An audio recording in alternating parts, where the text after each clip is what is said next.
លោកដូណាល់ត្រាំបានសន្យាថានឹងសម្រេចឲ្យបានបទឈប់បាញ់មួយរវាងរុស្ស៊ីនិងអ៊ុយក្រែននៅក្នុងរយៈពេល24ម៉ោងនៅពេលត្រឡប់មកកាន់តំណែងជាប្រធានាធិបតីអាមេរិក3ខែកន្លងផុតទៅសង្គ្រាមនៅតែបន្តហើយក្តីសង្ឃឹមនៃបទឈប់បាញ់កាន់តែមានភាពស្រពេចស្រពិលលោកត្រាំបានបរាជ័យនៅក្នុងការទាញយកសម្បទានធំដុំណាមួយពីរុស្ស៊ីបើទោះបីជាក្រុមមន្ត្រីរបស់លោកបានជួបចរចាជាមួយក្រុមមន្ត្រីរុស្ស៊ីជាច្រើនលើកមកនេះក៏ដោយហើយមិនតែប៉ុណ្ណោះលោកថែមទាំងហៅលោកប្រធានាធិបតីអ៊ុយក្រែន Volodymyr Zelensky ថាជាជនផ្ដាច់ការម្នាក់ទៀតផងផ្ទុយទៅវិញព្រមពេលជាមួយគ្នាការព្យាយាមរបស់លោកត្រាំនៅក្នុងការស្ដារទំនាក់ទំនងឡើងវិញជាមួយលោកពូទីនបានធ្វើឲ្យសហរដ្ឋអាមេរិកឃ្លាតឆ្ងាយពីអ៊ុយក្រែននិងបង្កទៅជាការបែកបាក់គ្នារវាងអឺរ៉ុបនិងអាមេរិកខណៈនៅរុស្ស៊ីមានមនុស្សជាច្រើនដែលសប្បាយចិត្តចំពោះលទ្ធភាពនៃទំនាក់ទំនងជិតស្និទ្ធជាមួយសេតវិមាន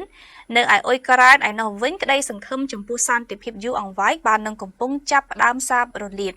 គ្មានលទ្ធផលអ្វីសោះកំពុងកើតឡើងតែជាក់ស្ដែងប្រជាជនបានស្ដាប់ឮសូរសំឡេងស៊ីរ៉ែនប្រកាសអាសន្នជារៀងរាល់ថ្ងៃមើលឃើញការទម្លាក់គ្រាប់បែកនិងមនុស្សត្រូវបានសម្លាប់នេះជាការលើកឡើងរបស់លោក Timofey Mylovanov ជានាយកសាកលវិទ្យាល័យ Kyiv School of Economics ប្រាប់ទីភ្នាក់ងារសារព័ត៌មាន AFP ចាប់តាំងពីលោកត្រាំស្បាត់ចូលកាន់តំណែងជាប្រធានាធិបតីអាមេរិកក្រុមមន្ត្រីបានរៀបចំកិច្ចចរចាជាច្រើនលើកជាមួយមន្ត្រីរុស្ស៊ីរួមទាំងអ៊ុយក្រែនផងដែរនៅក្នុងគោលបំណងស្វែងរកបទឈប់បាញ់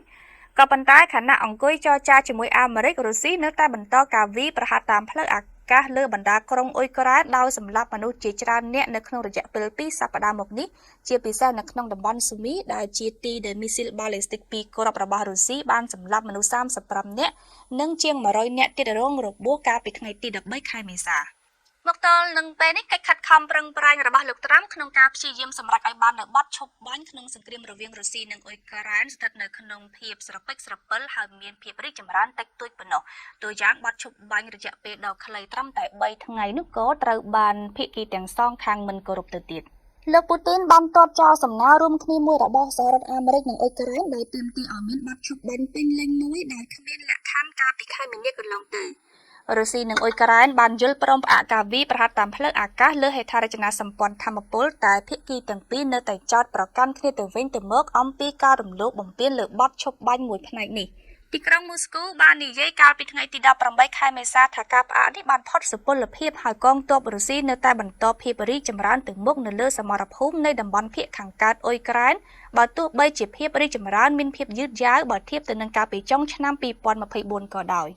លើសពីនេះទៅទៀតកងទ័ពរុស្ស៊ីក៏កំពុងវាយបណ្ដេញកងទ័ពអ៊ុយក្រែនចេញពីតំបន់ Kursk តែទាំងស្រុងផងដែរខណៈកំពុងវាយរុលទៅមុខតាមសមរភូមិមួយចំនួននៃតំបន់ស៊ូមីស្ថិតនៅភាគឦសានអ៊ុយក្រែនលោក Alexander ជាទាហានអ៊ុយក្រែនម្នាក់និយាយថារូបលោកតែងតែមានគំនិតអវិជ្ជមានចំពោះលោកត្រាំហើយគំនិតអវិជ្ជមាននេះមានមកទល់នឹងឥឡូវគាត់មិនមែនជាអ្នកនយោបាយនោះទេតែគាត់ជាតារាសម្ដែងម្នាក់នេះជាការលើកឡើងរបស់ទាហានអ៊ុយក្រែនវ័យ22ឆ្នាំរូបនេះរឿងមួយដែលបាននាំមកនៅបរាជ័យដ៏ធំសម្រាប់អ៊ុយក្រែននោះគឺការផ្អាកជំនួយរយៈពេលខ្លីរបស់រដ្ឋបាលលោកដូណាល់ត្រាំកាលពីខែមីនាកន្លងទៅ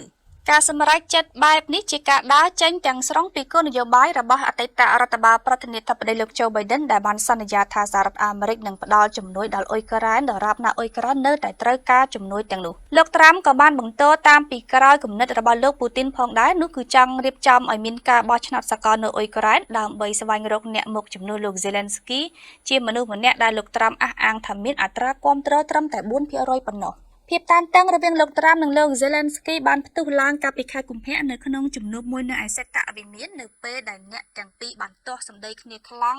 រហូតដល់លោកត្រាំត្រូវបានគេរាយការណ៍ថាបានប្រាប់លោក Zelensky ឲ្យចេញពីសេតវិមានហើយថាមេដឹកនាំអ៊ុយក្រែនរូបនេះមិនបានផ្ដល់ការគោរពដល់សហរដ្ឋអាមេរិកមកទល់នឹងពេលនេះពលគឺប៉ុន្មានសប្តាហ៍ក្រោយការវាយប្រហារដ៏ប្រឡាយបំផុតមួយនៅលើតំបន់របស់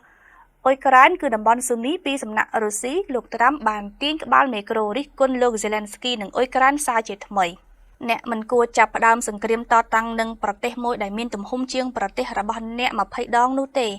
នេះជាការកត់សម្គាល់របស់លោកត្រាំដោយចង់សម្ដៅទៅលើលោក Zelensky ប៉ុន្តែតាមពិតទៅរុស្ស៊ីបានលើកទ័ពចូលឈ្លានពានអ៊ុយក្រែនកាលពីខែកុម្ភៈឆ្នាំ2022នៅក្នុងរយៈពេល100ថ្ងៃមកនេះវាពិតជាមានការរិះគន់របស់លោកត្រាំចំពោះលោកពូទីនប្រធានាធិបតីរុស្ស៊ីក៏ប៉ុន្តែការអត្ថាធិប្បាយរិះគន់និងខឹងសម្បារចំពោះលោកពូទីនឲ្យឆ្ពោះទៅរកបទឈប់បាញ់ជាមួយអ៊ុយក្រែនហាក់នៅតែបង្កប់នូវអត្ថន័យផ្សះផ្សាជាមួយរុស្ស៊ី